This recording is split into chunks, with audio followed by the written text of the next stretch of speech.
por las cuales los pacientes pediátricos acuden a la consulta externa y al servicio de emergencias es la presencia de sangrado proveniente del aparato digestivo. Lo interesante con esta entidad patológica es que no tiene una mortalidad muy elevada. ¿Ya? Hay diferentes literaturas que definen la hemorragia digestiva de diferentes maneras, pero una definición precisa es nada más que la pérdida de sangre manifiesta, que se puede ver, u oculta, proveniente de cualquier segmento del tubo digestivo. Esta hemorragia puede ser de etiología primaria, lo que significa que el problema está en el aparato digestivo, o secundaria, una enfermedad sistémica que compromete el proceso de coagulación normal. Ejemplos tenemos muchos: hemofilia, sepsis, choque séptico y otras entidades. Epidemiológicamente, miren, la incidencia a nivel mundial del sangrado gastrointestinal es muy baja, aproximadamente del 6,4%. Y de ese porcentaje, miren, la cantidad de pacientes que ingresan a unidad de terapia intensiva es mucho más baja, de 0,4 a 1,6%.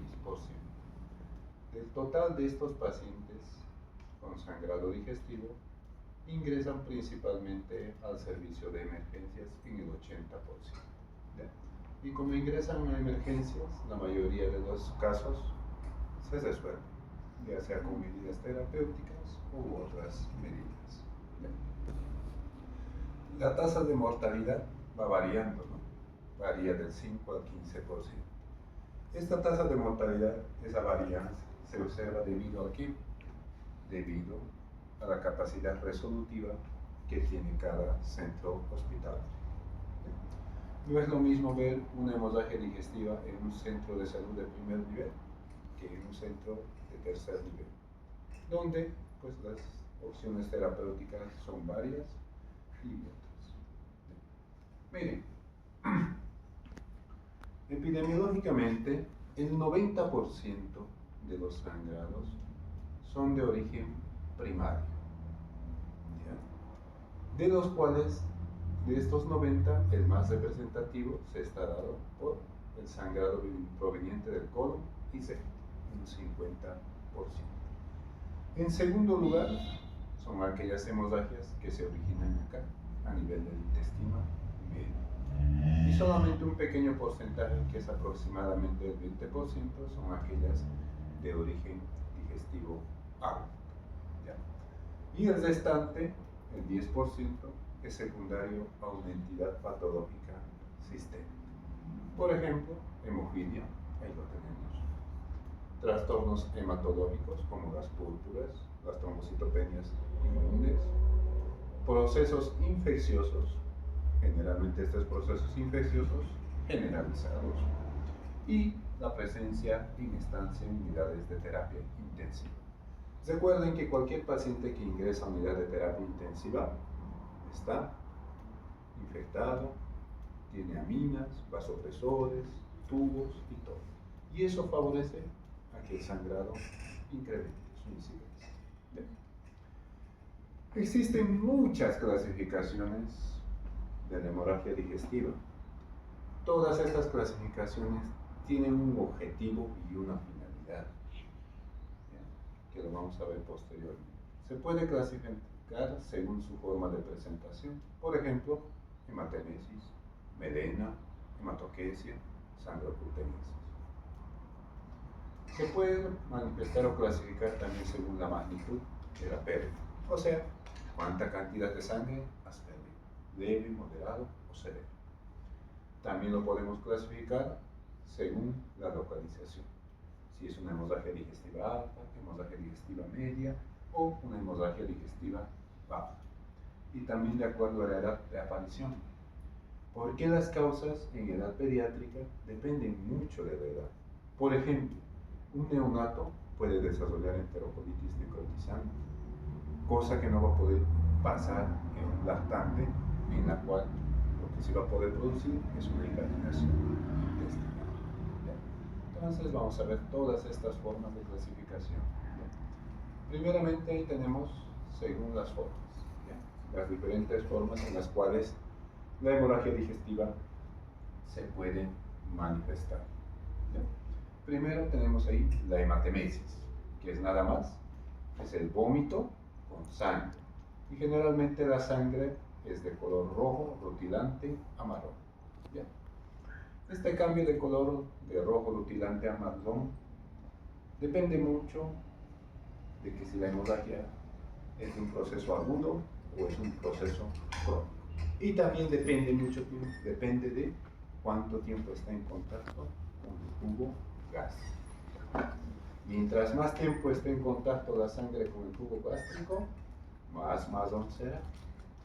Mientras menos tiempo esté en contacto con el pH gástrico, más rojo rutilante será. Eso es muy importante. También tenemos la hematoquesia, ¿no?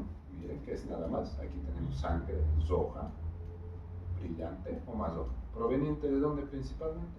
Colon e intestino medio. Generalmente la hematoquesia viene mezclada con la materia fecal. Y la cantidad puede variar, desde unos pocos coágulos hasta abundante. También tenemos la presencia de melena, que son nada más, miren, evacuaciones negras, fétidas, espesas, brillantes. ¿Y qué nos refieren? Refieren esto. Para que aparezca melena, tiene que haber sangrado por lo menos el 2% del volumen sanguíneo total. Y tiene que haber estado en una permanencia de 8 horas.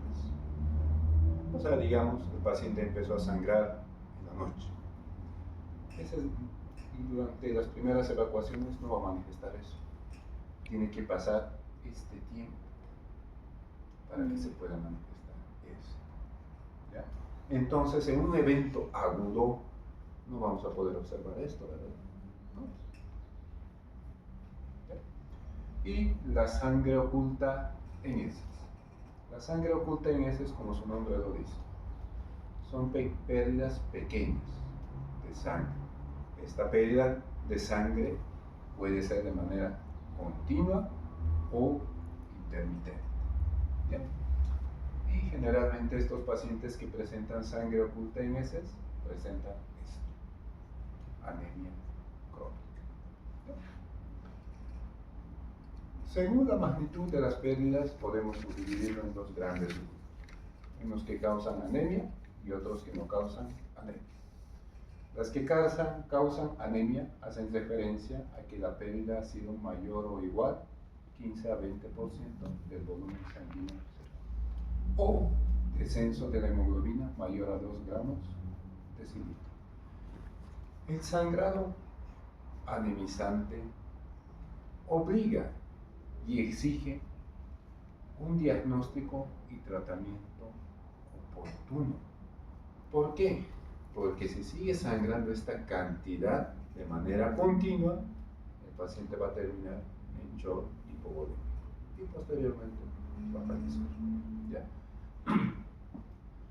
La no anemizante, a diferencia del anemizante, no causa alteraciones hemodinámicas ni hematológicas. Y el diagnóstico pues, se puede establecer con la clínica y una exploración física adecuada. ¿Ya?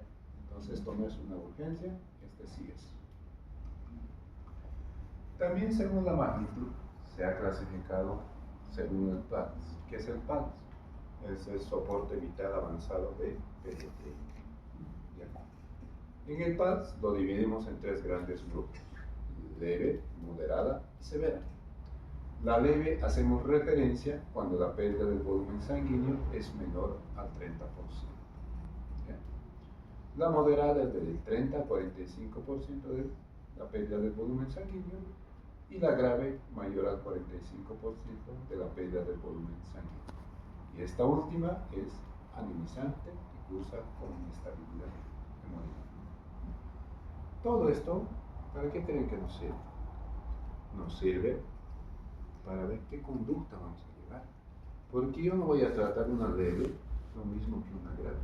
Seguramente este va a requerir aportes de volumen, de transfusiones, necesidad de terapia intensiva. Pero seguramente lo voy a atender en el consultorio o en el servicio de emergencias y lo estabilizo. ¿Ya? Entonces, para eso nos sirve. Según la localización del sangrado, también lo podemos clasificar. Recuerden que el tubo digestivo es grande, ¿verdad? Enorme. Y cualquier segmento del tubo digestivo puede sangrar. Cualquier segmento. Y para una mejor comprensión, los gastroenterólogos lo han dividido de esta manera. Alto, cuando el sangrado es por encima del ángulo de 3. ¿Cómo se manifiesta? Principalmente, miren, hematemesis, 73%. Melena, en un 21%. Otros podemos colocar una sonda y aspirar. ¿Y qué nos encontramos? Sangre. De contenido hemorrágico. Generalmente, cuando existe sangrado de una hemorragia digestiva alta, la presencia de sangre a nivel del estómago provoca dolor y favorece el catabolismo de las proteínas, favoreciendo la reabsorción o incremento del nitrógeno ureico en sangre. ¿Bien? La hemorragia del intestino medio hace referencia a los segmentos anatómicos que comprenden desde el ángulo de Treis hasta la válvula iliocecal. ¿Cómo se manifiesta? Melena y hematopesia, ¿verdad? Las hemorragias digestivas bajas son aquellos segmentos anatómicos que comprenden desde la válvula iliocecal hasta el ano. Principal característica, hematopesia o recto. Entonces se manifiestan de esa manera cada segmento afectado.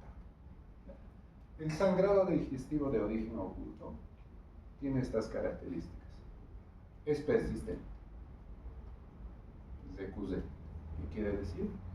Que en algún momento de su vida va a poder verlo y en otros momentos de la vida no se va a poder ver. Cuyo origen no podemos encontrar luego de haber realizado una endoscopia alta o baja. Y miren, característica, anemia crónica. Generalmente estos individuos o estos pacientes acuden por esto. Mi hijo está blanco. ¿Quién sabe por qué? Y hay que estudiar. Y esta puede ser una de las causas de la palidez o de la anemia. Y aquí tenemos, ¿no? Anatómicamente, los diferentes segmentos anatómicos que diferencian. Ahí está el ángulo de 3, que por encima de eso, hemorragia digestiva. Del ángulo de 3 a la válvula iliocecal, hemorragia digestiva media. Y desde la válvula iliocecal hasta el recto, baja. Según la edad de aparición de la hemorragia, también podemos subdividirlos. En edad pediátrica es muy importante los grupos etarios. ¿Por qué? Porque dependiendo del grupo etario, nosotros sospechamos de qué puede ser la causa. Como por ejemplo en miren, las malformaciones arteriovenosas, ¿creen que se va a manifestar en un paciente de 5 años? No, pues hasta eso, si no lo hemos diagnosticado en esta edad, pues ya, es una pena que estén diagnosticando a estas edades, ¿no? Que notaría nuestra incapacidad. ¿Ya?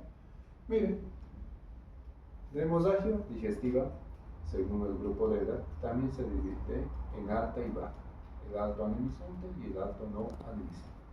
El alto anemizante, ahí tenemos en la etapa del neonato, malformaciones.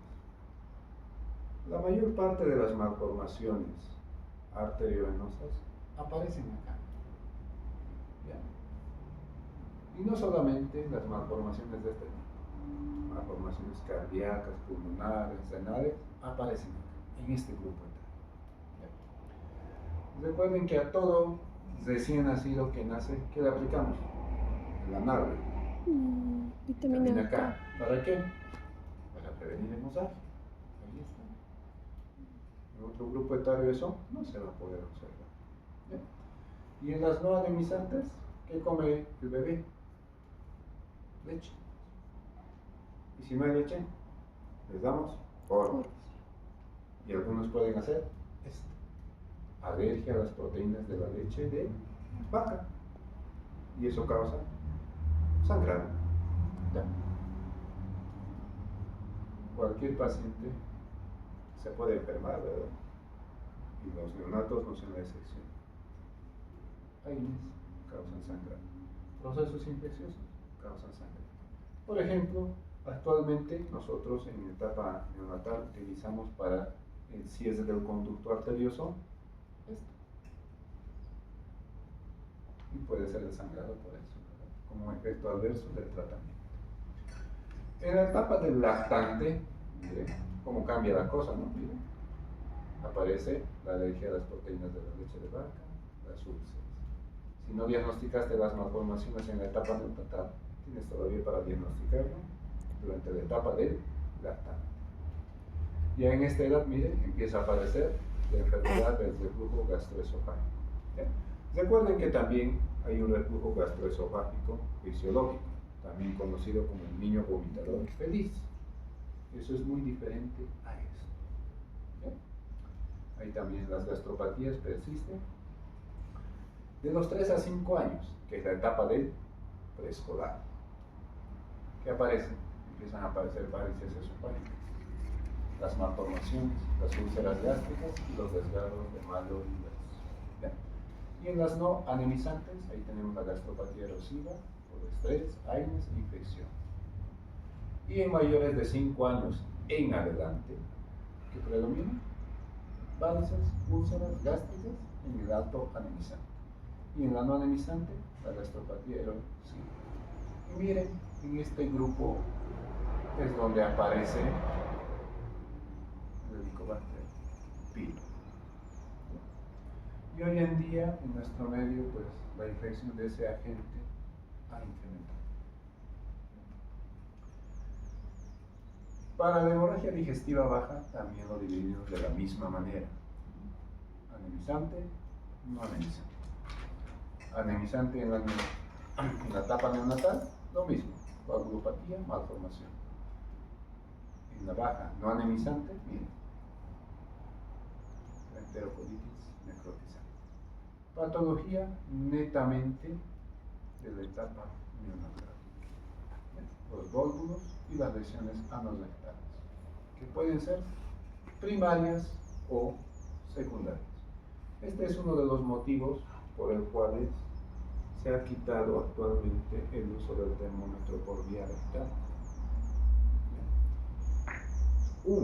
Porque hay otros motivos.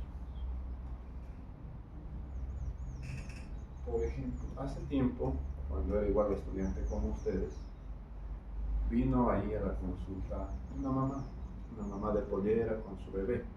¿Ya? Y sí o sí quería que le tomemos la temperatura en la región del Z. Sí o sí. ¿Quién sabe por qué no?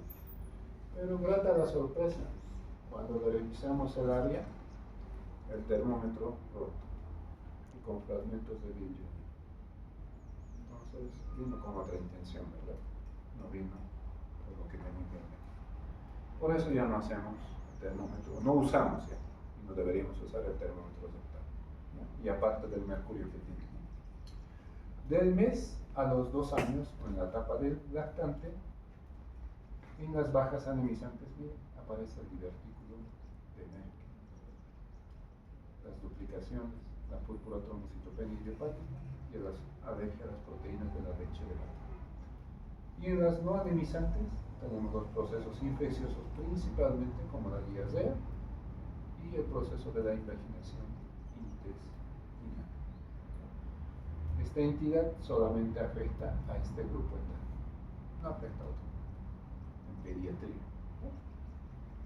En la etapa del preescolar, el divertículo de Merck continúa en primer lugar, en la anemizante, y en la no anemizante, miren, empiezan a aparecer los pólipos, las diarreas. Y mayores de 5 años, continúa el divertículo de Merck. Y en la no anemizante, los pólipos, los procesos infecciosos y las enfermedades inflamatorias intestinales. Entonces, como pueden ver, miren, dependiendo a la edad, varía. Pero en la hemorragia digestiva baja, anemizante, miren, ¿cuál es la que persiste? Merkel, Merkel, Merkel. ¿Verdad?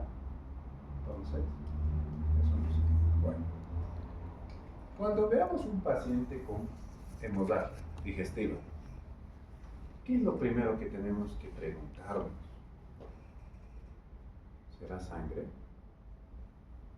¿O fue algo que comió? ¿O algo que está tomando y que está cambiando el color? Porque existen, miren, alimentos que cambian el color de los productos de descenso.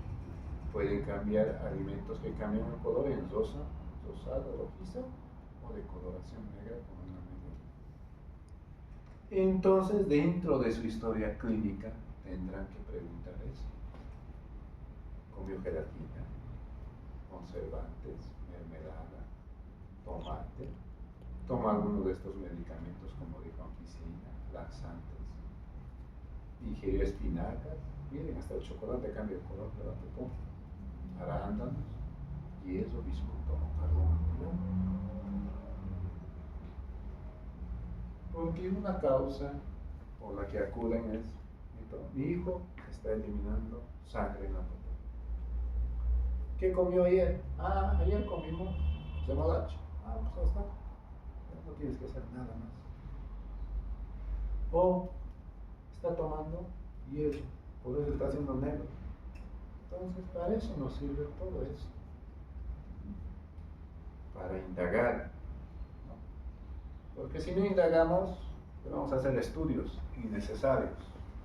Pues, van a ser un gasto para el familiar y pues sacar muestras de sangre a un paciente pediátrico también es muy traumático para él, ¿sí? Entonces, primero, hacer una buena pregunta para determinar si el sangrado es real o no es. Posteriormente, miren, tenemos una prueba, ¿no? El test de APT-Dubin. ¿Para qué nos sirve? Para ver si el sangrado viene del paciente pediátrico o viene de una fuente diferente. ¿Sí? ¿Cómo se hace? Sangre metida, o sea, la popó. Lo mezclamos con 5 partes de agua, la centrifuga. Bueno, no lo hacemos nosotros, ¿no? El agua la centrifuga en su máquina, lo decanta, lo filtra y lo mezcla con 5 mililitros de hidróxido de sodio. Y van a ser las dos respuestas. Si sale rosada, proviene de la sangre del niño. Si es amarillo, proviene del adulto. ¿Cuándo? Cuando una madre da de lactar, provoca lesiones, ¿verdad? En el pezón. Y más si es una mamá primeriza. Y eso es sangre, ¿no? Y esa sangre se va a tragar a su muerto. Para eso es eso. Hay otro método más artesanal que hacemos en el hospital, ¿no? Hace popó, le echamos peróxido, el agua oxigenada. Si hace burbujas, sale. Si no hace burbujas, es todo menos sale. También hay eso, se puede utilizar. ¿Sí? Si es sangre, pues diré, si sale positivo para la prueba de agua oxigenada, pues le mandamos la muestra para verificar realmente. ¿Sí? También hay esa prueba. Miren, ¿qué preguntas tenemos que hacernos nosotros cuando veamos un paciente con sangrado digestivo? Todo esto y más. Está sangrando. ¿Por dónde está sangrando? ¿Por arriba? ¿Por abajo? ¿Cuánta cantidad? ¿Fue un coágulo? ¿O fue más? Y la aparición del sangrado. ¿Qué estabas haciendo? ¿Estabas jugando, comiendo, discutiendo? Las características de la sangre emitida nos va a ayudar, ¿no? Porque ya vimos que puede haber hematoquesia, melena, sectosaje, que nos va a orientar más o menos de dónde está sangre. La edad, ya vimos que dependiendo del grupo etario, las patologías varían considerablemente. Preguntaremos al paciente o al familiar, ¿tendrá alguna enfermedad? Un niño puede ser una cirrosis, pero no por alcohol, por otras cosas. Puede ser que sí. Tendrá enfermedades inflamatorias como Crohn, colitis ulcerosa. Hay que preguntar. Tendrá tal vez hemofilia. En nuestro medio hay atos, pólipos, úlceras. Entonces hay que preguntar todas las patologías que pudiese tener y son causantes de sangrado. Bien. Tomar algún medicamento. Ya vimos que hay medicamentos, AINES, causan daño. ¿Y quién no se ha tomado un AINE? Todos. Lo de la cabeza, ahí está. Todos. Y lo mismo pasa en la edad pediátrica. Cuando un paciente pediátrico tiene fiebre, ¿dónde va la mamá? A la farmacia. ¿Qué le dan? Ahí está. Y agregado eso, un antibiótico. Siempre. ¿Bien? Hay pacientes que tienen malformaciones cardíacas y requieren anticoagulación de manera persistente. Ahí está. Miren, lo que nos gusta comer, ¿no? Actualmente. Las parrilladas, término medio, ¿no? Con sangre. Ahí está.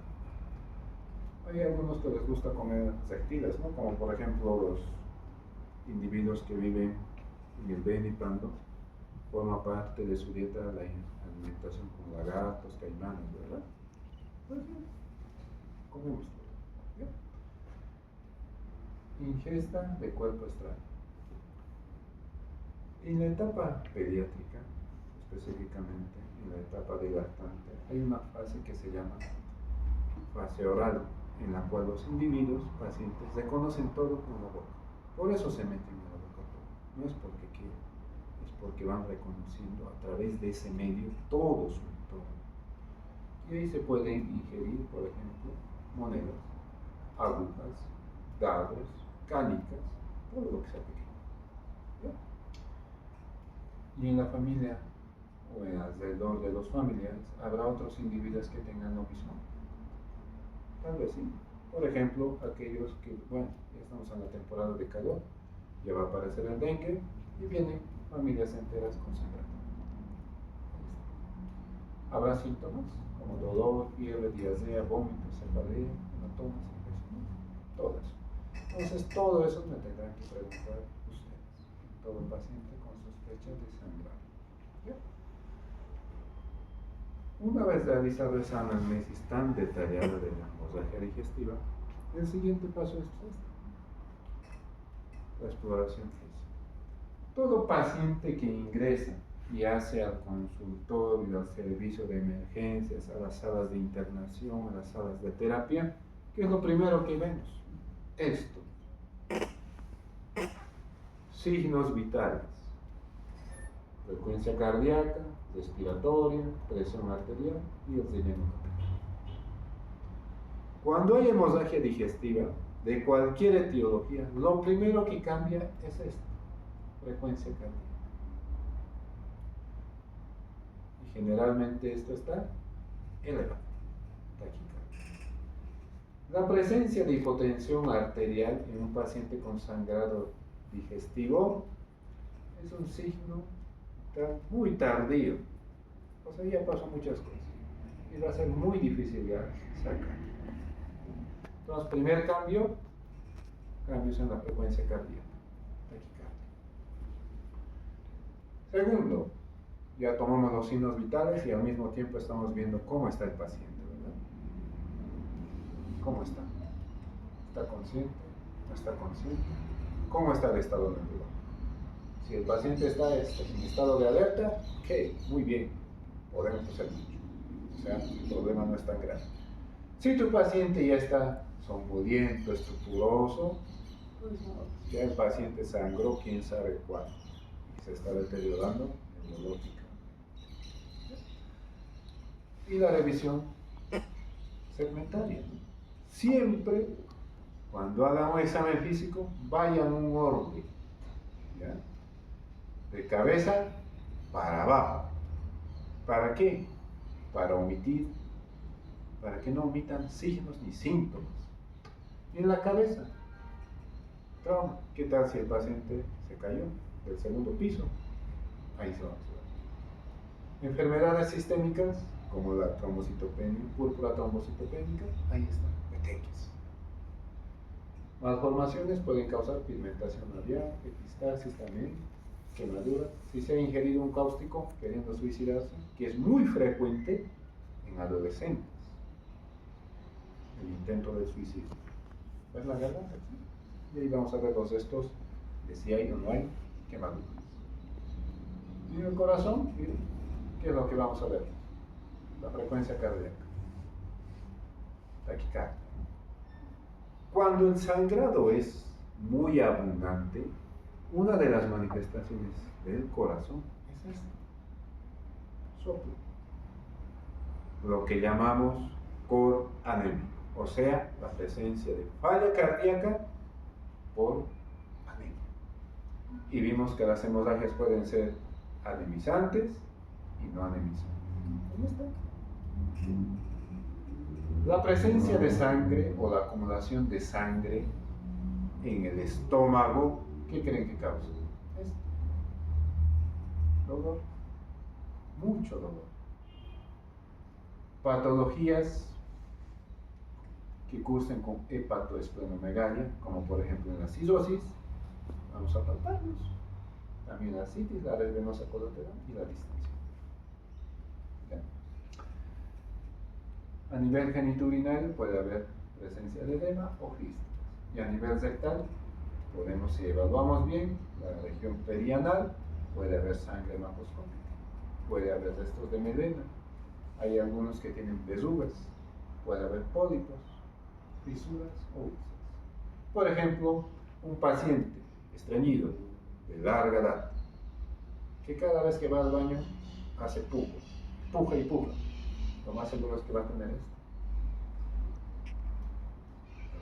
fisuras. A nivel cutáneo, más sangre perdida, pálido. Problemas hepáticos, amarillo. Exantemas, enfermedades febriles virales. Malformaciones, hematomas hepáticas. Todo eso tienen que revisar. ¿Bien? A veces hay malformaciones, como ya hemos visto, ¿no? Y se pueden manifestar de esta manera. Ahí tenemos máculas pigmentadas. ¿Dónde? Alrededor de los lados. Característico del síndrome de Peutz-Jeghers.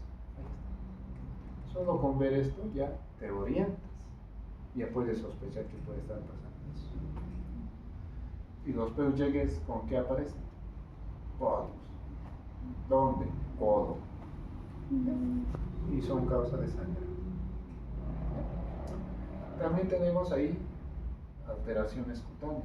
Miren, estas manchitas que han debido ver, yo creo. Sí hay. Angiomatosis. También tenemos malformaciones venosas cutáneas a nivel de la piel, hemangiomas a nivel de la región facial. Y también aquí podemos observar las máculas pigmentadas a nivel del ojo. Datos que pueden sugerir una enfermedad hereditaria. Y siempre preguntar, ¿no? ¿Estas manchitas aparecieron recién? ¿O desde cuándo? ¿Y qué te va a decir la uno? Ah, no, nací con eso, me dijeron que es normal. Esa manera. ¿Bien? Los laboratorios son también muy amplios, ¿no? Y cada laboratorio nos va a guiar, nos va a orientar. Y cada laboratorio que vamos a solicitar va a ser dependiendo qué estás buscando tú. Y no pedir como pedimos. Pídelo todo y a ver qué sale. Eso no ayuda, perjudica. No solo al medio. ¿Ya? El hemograma. Mire, si sangra, ¿cómo va a estar la hemoglobina? Baja. ¿Cuán baja? Dependerá de la cantidad de sangre. Los índices. Volumen corpuscular medio, hemoglobina corpuscular medio. ¿Qué nos van a decir? Si es agudo o crónico. Agudo, normal, crónico, bajo. ¿Ya? Ahí tenemos la anemia. Leucopenia, ¿qué nos va a decir? Que hay un proceso infeccioso. ¿Quién sabe de dónde? Pero ahí está. Trombocitopenia, hay consumo de plaquetas. Secundario, una enfermedad sistémica o primaria. Hiperesplinismo. O también pueden sugerir esto, ¿no? Hiperesplinismo por hipertensión portal. Los tiempos de coagulación. Sabemos que los tiempos de coagulación se sintetizan ¿dónde? Hígado. Entonces, ahí está. Su alteración puede sugerir problemas hepáticos. También vimos que en la etapa neonatal administramos vitamina K, ¿verdad? Y enfermedades sistémicas como el CID, coagulación intravascular y similar. Las pruebas de función hepática, que nos van a decir si el problema del hígado está afectado. AST, ALT, GGT, fosfatasa alcalina elevadas, sugerentes de qué? Hepatopatía crónica. Y de cualquier causa, primaria o secundaria. ¡Pum! El nitrógeno ureico en sangre. La elevación de los niveles normales de creatinina, boom, creatinina mayor a 30, ¿qué se refiere? Depresión de volumen. ¿No? Entonces, tenemos la sangre, ¿qué es? Volumen. Mientras más sangrado, más elevado. ¿Bien? Y los otros, ¿no? Coprocultivo para ver al agente, coproparasitológico para ver parásitos, toxina para ver Clostridium difficile y la sangre oculta en heces. Todo esto para buscar los agentes probables del proceso de la hemorragia. Hay otros estudios más avanzados, más especializados. ¿Cómo cuál? Endoscopía digestiva. Estos estudios los realiza un especialista. En este caso va a ser un gastroenterólogo pediatra. Sirve para esto. Nos ayuda a diagnosticar de dónde está sangrando y al mismo tiempo, miren, puede ser terapéutico. Si se realiza en las primeras 24 horas, vamos a identificar el sitio de sangrado en mayor al 80%. Si se realiza después de 48 horas, la probabilidad de encontrar de dónde está sangrando, miren, disminuye el 50% a menos del 40%. Entonces, ideal sería realizarlo en el momento del sangrado. ¿Qué nos va a ayudar a diagnosticar? Esofagitis, gastritis, úlceras pépticas y el desgarro de Mallory West. También podemos realizar una endoscopía de urgencia. ¿Y cuándo está indicado? Cuando haga la endoscopía, va a cambiar el pronóstico. No se hace de rutina. Solo cuando me va a servir, si hago esto, voy a hacer esto, para eso. Entonces, está indicado cuando los resultados van a influir en nuestra decisión y en realizar terapias. ¿Bien? Pero si tu paciente está con choque hipovolémico, isquemia miocardia o anemia profunda, no se hace, porque lo primero es estabilizar. Si no lo estabilizo, detengo la hemorragia y se muere de isquemia miocárdica. Entonces no sirve. Entonces hay que estabilizar. Podemos ver esto, miren, tumores. También podemos ver, miren, esta malformación. Se parece mucho, ¿no?, a la mácula que había en la piel. Ahí está. Se puede ver eso. Otro estudio que es la presencia de colonoscopia. El rendimiento diagnóstico de este estudio de imagen va de 48 a 90%,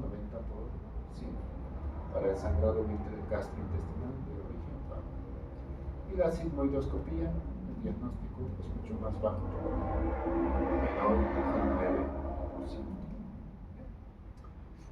Cuando está indicado, cuando hay hematoquesia, sangrado oculto, ideal para el diagnóstico de adenomas, pólipos, enfermedad inflamatoria intestinal.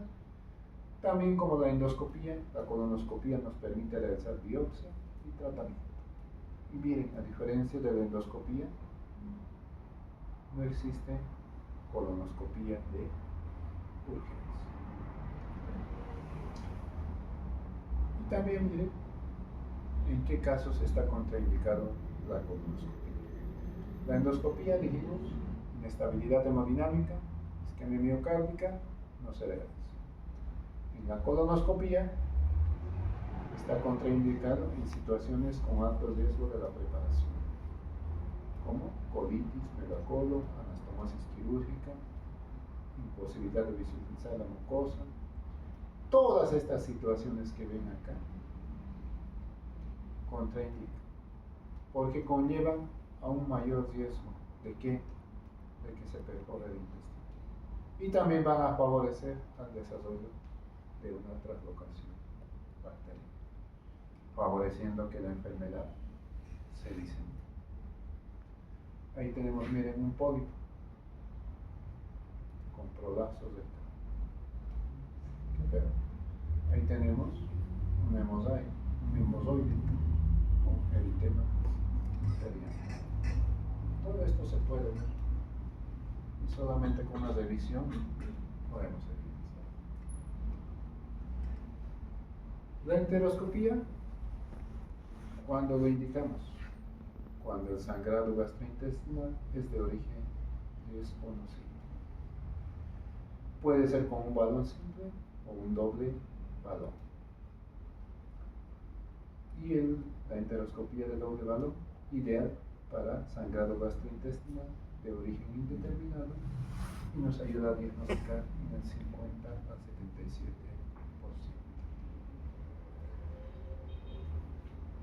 Las videocápsulas endoscópicas son pequeños instrumentos o pequeño material que se da al paciente pediátrico para que lo ingiera.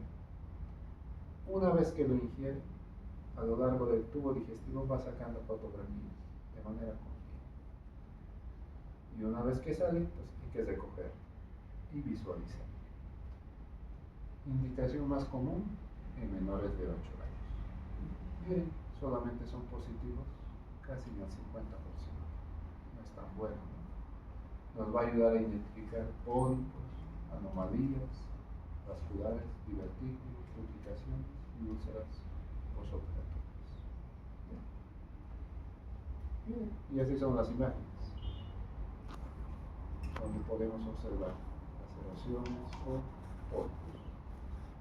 Todo eso se puede ver. Pero para revisar esto uno tiene que sentarse, porque recuerden cuánto tarda en ingerir uno y en que salga. Más o menos un día. Entonces, todo eso tendrá que sentarse y visualizar imagen por imagen. También hay estudios más avanzados e invasivos, como la angiografía mesentérica directa. La angiografía mesentérica directa requiere una tasa de sangrado de 0,5 mililitros minuto o más. Porque si el sangrado es menor a esto, la angiografía no sirve. Especificidad del 100%. Potencial terapéutico.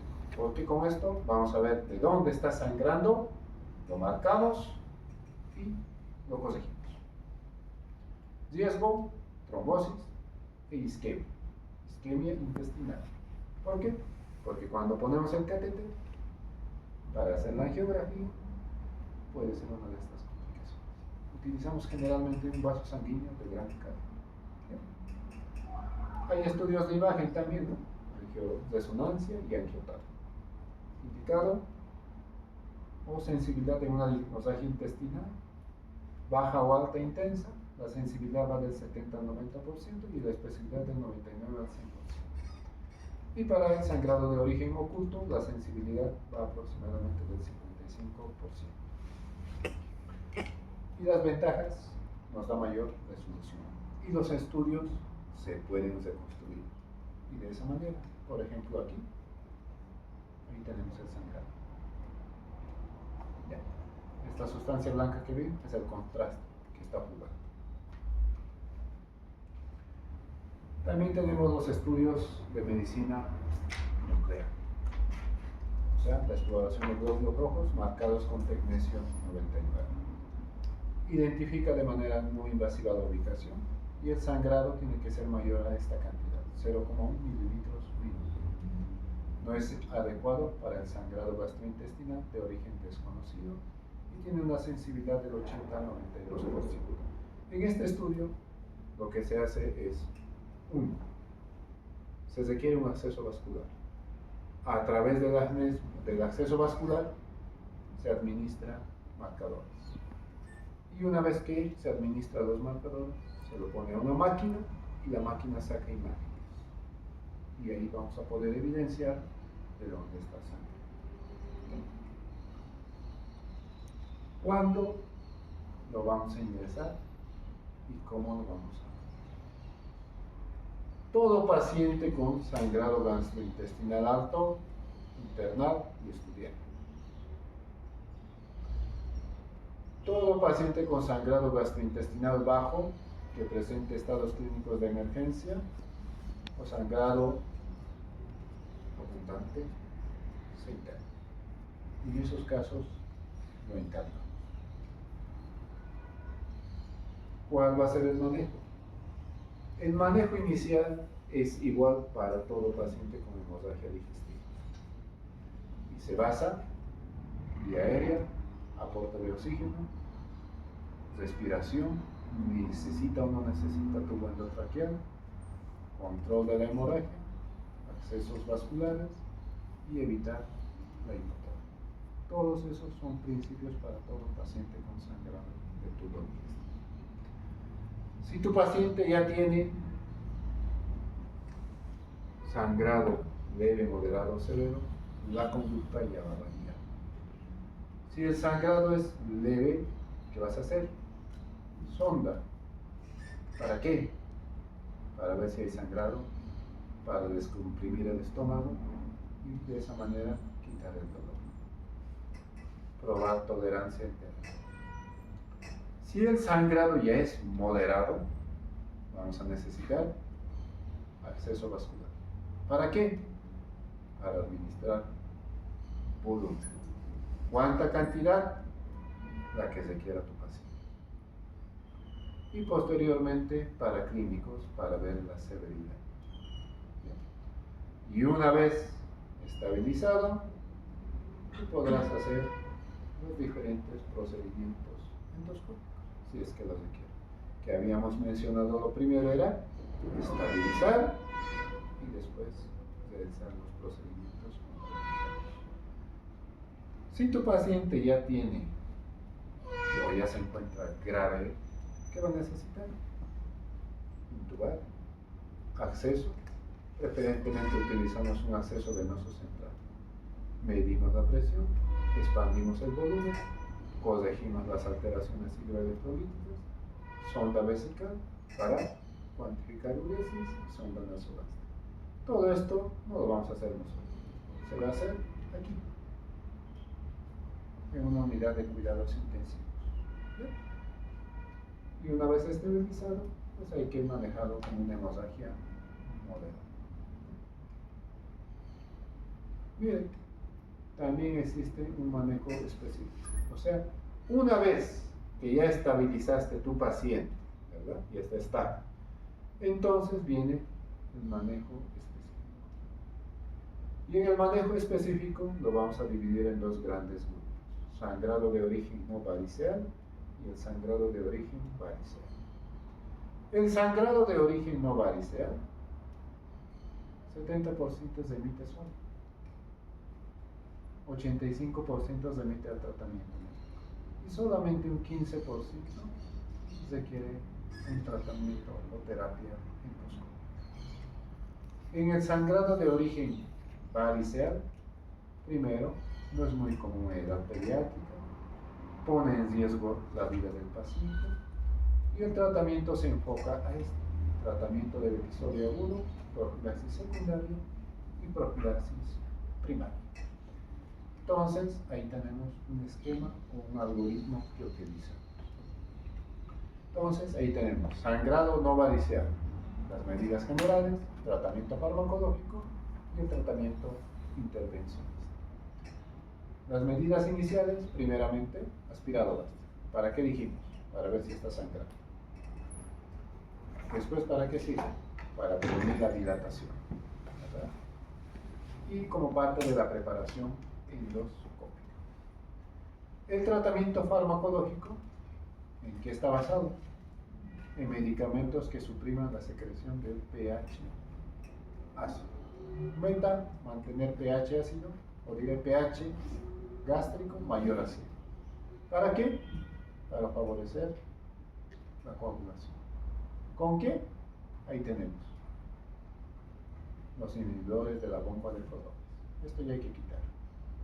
Actualmente ya está contraindicado usar eso. Entonces, utilizamos los inhibidores de la bomba de protones, omeprazol, y ahí tenemos las diferentes dosis. El tratamiento intervencionista, tenemos ahí la esofagoscopía, diagnóstica y terapéutica. La terapia de inyección con adrenalina para generar vasoconstricción de los vasos sanguíneos y de esta manera disminuir el sangrado. Agentes trombóticos y esclerosantes, sobre todo para acelerar el sitio de sangrado. Tenemos los diferentes medicamentos. También tenemos la terapia de cauterización o térmica, que tiene por objetivo coagular los vasos sanguíneos, con arboplasma o electrocauterio. Y la terapia mecánica, el taponamiento físico con clics o ligadores. Entonces, de esa manera se maneja el sangrado no variceal.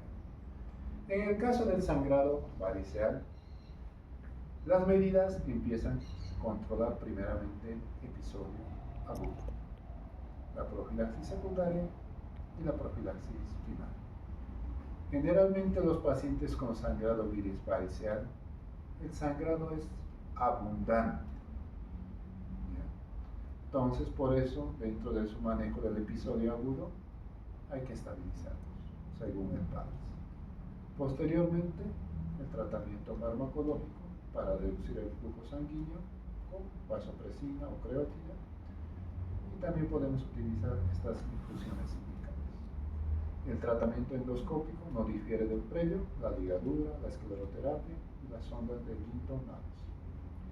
Y la profilaxis secundaria hace referencia a la ligadura de las varices, porque una de las principales causas de sangrado es las varices. ¿Y cómo? Con escleroterapia.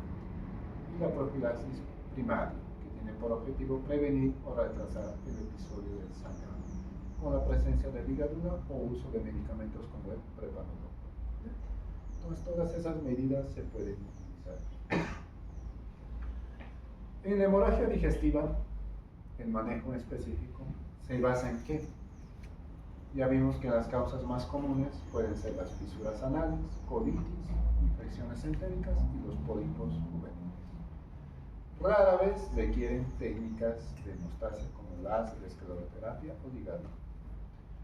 El tratamiento quirúrgico va a estar indicado en estas entidades patológicas como serían vaginaciones, algunas malformaciones vasculares y complicaciones de la enfermedad inflamatoria intestinal, como la perforación. Y el manejo específico también tenemos ahí, ¿no? Dependiendo de la cantidad de sangrado intestinal bajo, si es moderado o severo. Si es sangrado, principales causas, miren, estreñimiento, úlceras, y en esos casos el tratamiento será dirigido a la causa. Otras causas podemos tener ahí los pólipos, y el tratamiento será la resección y realización de biopsia para ver si es maligno. Los procesos infecciosos se tendrá que dar un tratamiento específico. Enfermedades inflamatorias tendremos que dar antiinflamatorios esteroideos o biológicos. Enfermedades como enfermedad de injerto contra el huésped, hemostasia, y en el sangrado digestivo ahí tenemos las lesiones de Biuchel, donde se utiliza principalmente epinefrina, las lesiones de sangrado de la mucosa gástrica heterotópica, enterograma y la angiodisplasia, donde vamos a utilizar el argón plasma. Entonces, en conclusión, el sangrado gastrointestinal puede tener diferentes presentaciones clínicas, según su origen, según su gravedad y edad del paciente. La historia detallada y un examen clínico que ustedes realicen va a determinar la etiología y la conducta a seguir. Si no hacen una buena historia clínica, un examen físico adecuado, pues el paciente se va a perjudicar. ¿Preguntas o dudas, niñas? En el caso del divertículo de Meckel, mencionaba que el manejo sería la centellografía. Centellografía como diagnóstico para ver dónde está. Y ya una vez diagnosticado dónde está, cortar y sacar. ¿No?